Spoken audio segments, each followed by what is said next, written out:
Welcome back, guys. Today we are talking about the biggest pricing mistakes that sellers make in the Philadelphia suburbs in 2026 and hopefully how you can avoid them if you are hoping to sell your home this year. A lot of this can be used any year, so if you're looking to sell your home in the future, I promise this will also be useful. If it's 2032 and you're just finding this video, I promise some of this will still be helpful. So most pricing mistakes are not obvious. Sellers rarely list their home at a number that is just irrational. The problem is that they are looking at just the pure value of their home. It's probably skewed a little bit because you're emotionally attached to your home. You maybe have some of the greatest memories of your life with this home. You understand all the amenities that your home, your submarket, and your broader market bring. However, that is not what buyers are looking at. The buyers are looking at their own sense of perceived value. And a few things go into this: the condition of your home, where you are in the price band that they're looking at. Is your home perceived as a steal in their price band?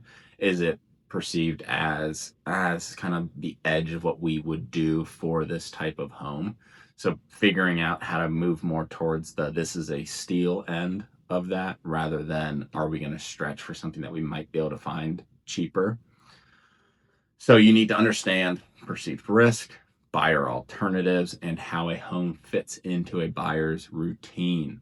So in 2026, those buyer behaviors are more intense because buyers are more payment conscious and more selective than maybe they were 3 or 4 years ago. So that means small pricing mistakes can have big ramifications on your listing. It can lead to fewer showings, fewer offers, and ultimately a sale price that is just lower than you were hoping for. So understanding some of the pricing mistakes that we're going to go through in the next 5, 10, 15 minutes can help you avoid some of these risks, sell your home quickly and for the price that you are hoping for. So this guide, and if you head over to my Instagram, there's a few videos that discuss this as well. If you go to my website, I have a full listing guide that you can check out that goes through some of these mistakes. I think I've written a bunch of articles on this as well, so you can check those out. But so this guide will kind of be a summation of all the different pricing mistakes that I've talked about. But whether you're in Chester County, Bucks County, along the main line, Delaware, Montgomery County, if you're over the Delaware River into New Jersey, so we're looking at Haddonfield, Medford, Morristown, I promise you something in this video will give you some value when you're listing your home.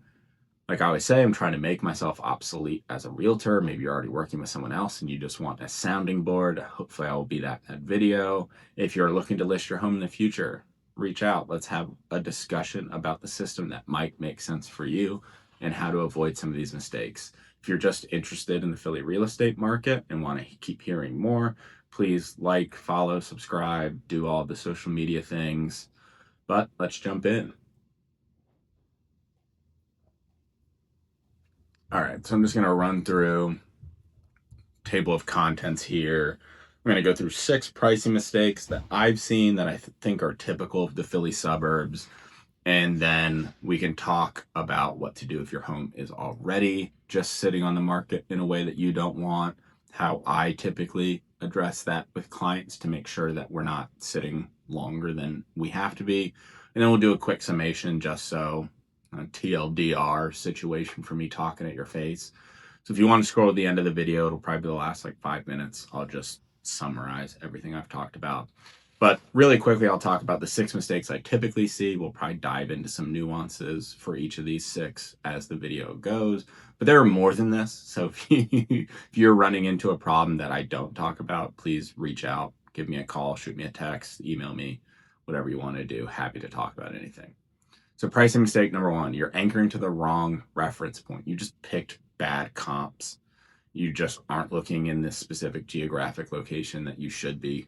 So right away, getting that right, make sure that everything downstream works out in your favor. Number 2, you're missing your ideal pricing bracket. So sellers look, if you've purchased a home, you can even just think about it now. What is the first thing I would do? if I'm buying a home. You figure out what your ceiling is, you figure out what your floor is, you figure out your basic needs. We need this number of bedrooms, this number of bathrooms. We want this general location. And it really can be general in the Philly suburbs. There's a decent amount of replaceability, especially if you want a purely suburban feel and you're not looking for a specific town. You don't need to be in Wayne. You don't need immediate access to Suburban Square and Ardmore. There is replaceability. So that isn't even as big a factor as just hitting that floor and ceiling. And so think about what you would type in. Let's say you want a 3-bedroom, 2-bath home. You want at least half an acre. So depending on where you're looking, I mean, this can change a lot, but let's say you're probably going to pay something around $750,000 for that. So what is the range you're going to put in if you're looking at Redfin, Zillow? If you're telling your agent what to put into the MLS, you're probably going to put 800 or 799 as your ceiling and something like 700 or 725 as your floor. And so what does that mean for you in terms of missing the bracket? If you put it at 805, you're missing a ton of people who are searching at that 799, who probably would go up by that $6,000 if your home was viewed as a really good deal, especially if you're turnkey. So understanding how to make sure you're showing up in buyer searches is important. Price mistake number 3, pricing a dated home like it's turnkey. I just referenced turnkey homes. If people are going to have to put work into your home, that needs to be factored into your price if you're being honest with yourself. Ignoring micro-location discounts or pros. So if you're right next to an unbelievably busy highway that's loud all the time, let's say you're just right next to 476, you're right next to Blue Route, that's going to be a detriment to your home. But if you're right next to like the Radnor Trail, that's going to be a boost to your home. So understanding how those little micro market influences are affecting your price is important. Number 5, I believe we're on, weak launch and restricted access. So this is big. With my clients who are selling their homes, I always talk about we're going to need a lot of access in those first 2 weeks. We want people coming through for private showings. The vast majority of the time, we're going to need a full weekend for open houses, Saturday and Sunday, hours there. If you restrict that, if you restrict the areas within your home people can see, they're going to fill it in with their imagination, and their imagination is not going to be kind. A weak launch, this can range from lack of social media presence. This can be, look, you're just not marketing to other realtors. Maybe you have a weak listing on the MLS or Redfin or Zillow. You're one of those homes with 10 pictures. They're all outside. Again, people are going to fill in with their imagination, and it's not going to be kind. And then pricing mistake number 6, this is what happens after launch. And this is price reductions that chase the market. We talked about this a little bit in my last video, but if you're sitting there, maybe it's been 4 weeks, 6 weeks, 2 months on market, and you're just not seeing any movement. You never really built momentum in those first few weeks, and now we're talking about price reductions.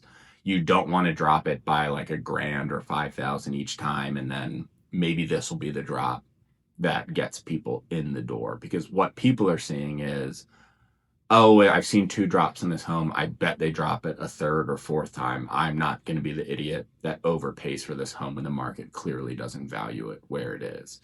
So if you are going to drop, and we'll talk about this a little bit in that penultimate section, what to do if your home's just sitting there, you need to do one decisive drop, get it to where it should have been in the first place, and then we rebuild momentum. We think of it as a new launch, essentially.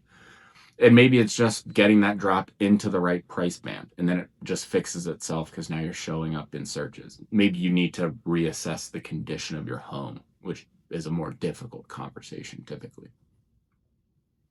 So let's talk about anchoring to the wrong reference point. And I talked about this a bit in my last video. Please check it out if you haven't. But the most common pricing problem happens before the home hits the market. You're just looking at maybe a neighbor sale from last year when rates were different, when the dynamics of the market were different. Maybe you're looking at a comp close to you, but they're in a completely different school district. whatever it might be, you're just locked into the wrong figure as your starting point. So reassessing, you need to be looking at recently closed, same school district, same micro location as you, similar price band, ideally with a low days on market number, because that's what's going to move quickly for you rather than having to sit on market chasing some dream figure. So getting this right off the bat is going to be big so that the rest of your listing can start from a good place. So let's talk about some examples quickly. So a home near Suburban Square in Ardmore will behave really differently than a very similar home somewhere in Lower Merion, because walkability and a routine drive are going to come with premiums. A home in Westchester is going to behave really differently than a home 10 minutes outside of the borough, because the lifestyle anchor of that town is going to change demand. A home in Phoenixville that's walkable to Bridge Street is going to behave really differently than a home kind of buried in Schuylkill Township, because you're dealing with different buyers who want different things out of their home. Understanding how these little differences are going to affect your anchor point as a price point is crucial, because everything else, all of the marketing, all of the open houses, all of the private viewings, any negotiations you're going to have with potential buyers are going to be based off of this initial anchoring data used. So pricing mistake number 2, missing the bracket. We talked about this one a bit, so I'll be brief with this. It's very common sense. When buyers are looking for homes online, which is how most people are doing it these days, they're putting in a ceiling number, they're putting in a floor number. You want to price your home so that you are showing up in these searches for your price bracket. And this is true whether you have a home that's worth $200,000, it's better to price it at $199,000. This is true if you have a $1.7 million home, it's better to price at $1,690,000. So understanding how to show up in searches is crucial. I'm sure you understand this. I say this in a lot of videos, so if you've seen any of my other stuff, I won't just jam this down your throat anymore. Pricing mistake number 3, pricing a dated home like it's turnkey.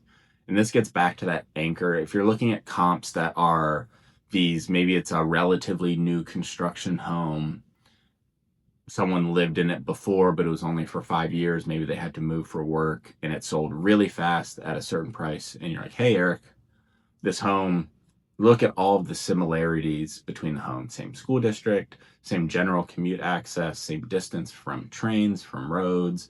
It has the same essentially square footage, same number of bedrooms, baths, same yard.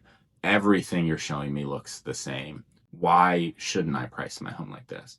Well, that home was built in 2019. It's had one person live in it for a few years, and now it's moving at that price. Your home was built in 1975.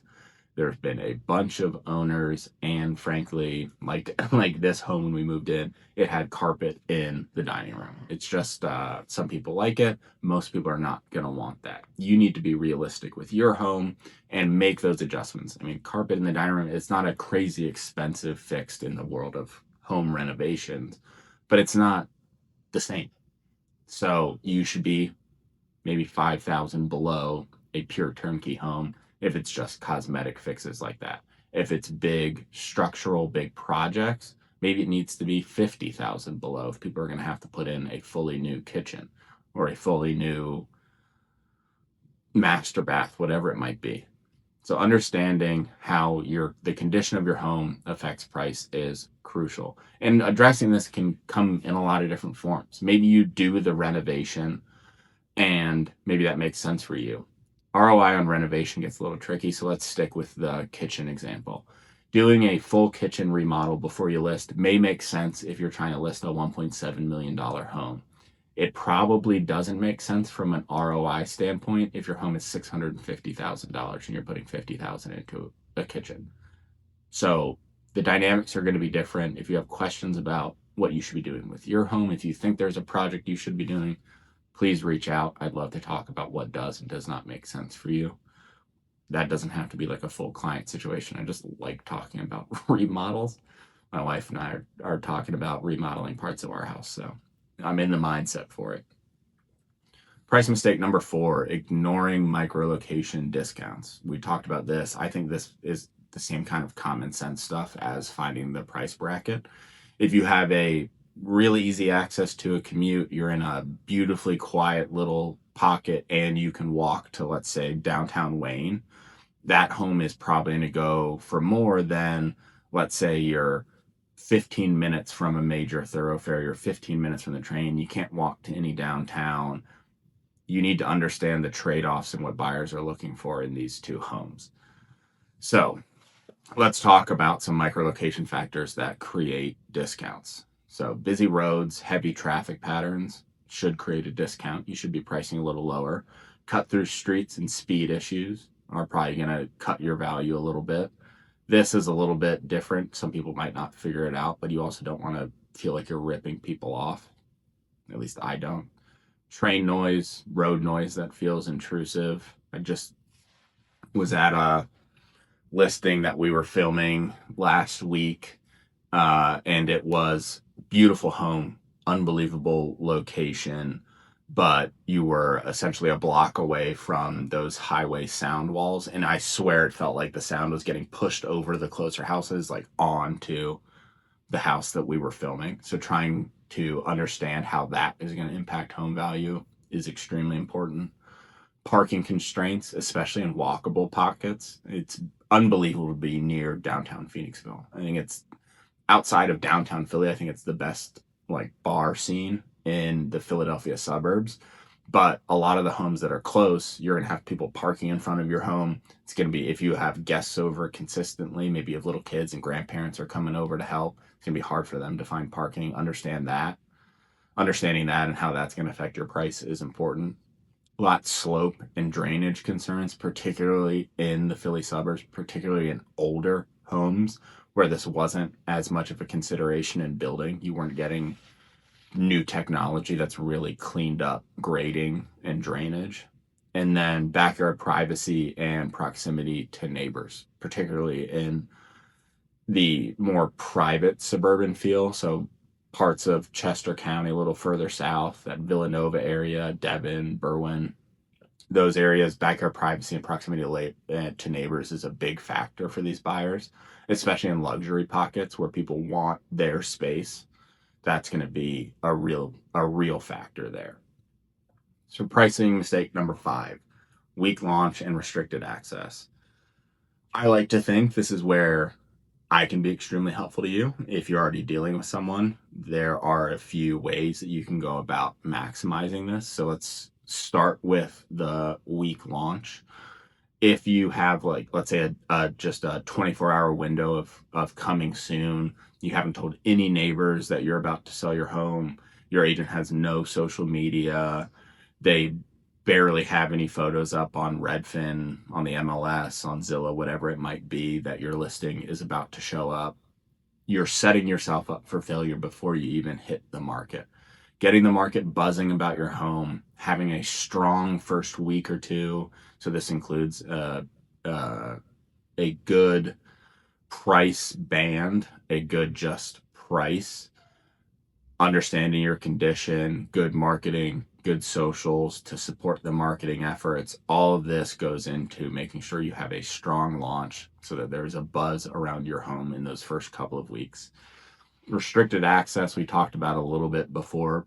If you're restricting access to parts of your home, if you're temporally restricting access, you don't want anyone coming in during the week, people are going to fill in with their imagination in the worst way.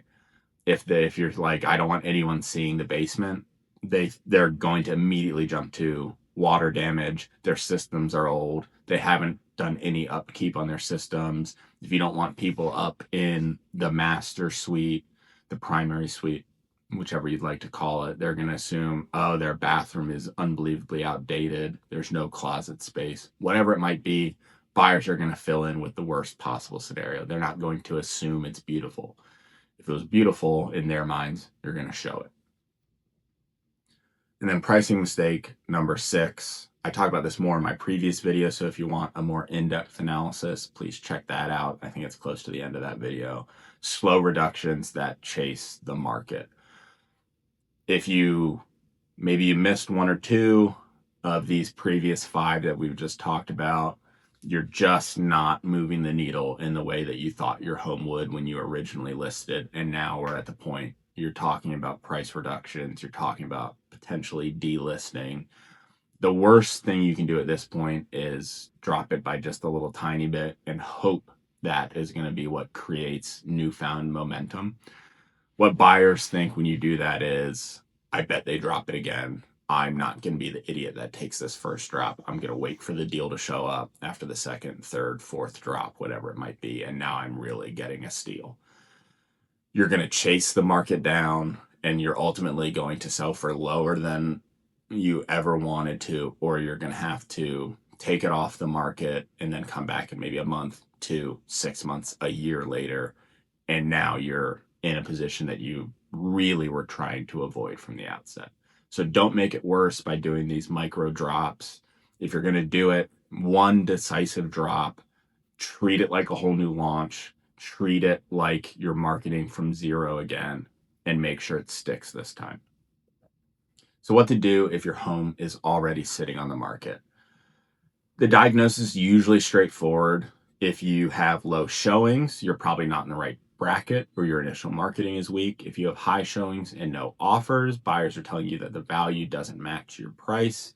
Maybe 1 or 2 little nuances about your home. Maybe it's a condition issue. You didn't factor that properly into price. So the fix needs to not be emotional. It needs to be strategic. So in that first one, maybe it's just dropping your price so you're in the right price bracket now. Maybe you were at $825. It really should have been at $790.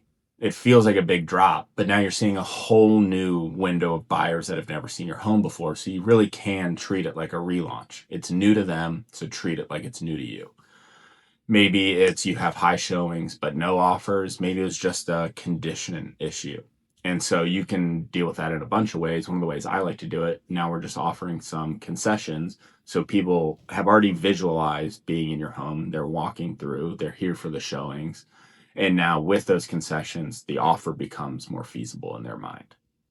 There's a lot of ways to do that. You can adjust price with that. Negotiation strategies can come into play there. There are fixes to all of these problems, but if you become emotional about it and it becomes a real battle, you're just hurting yourself in the long run. So the final takeaways here.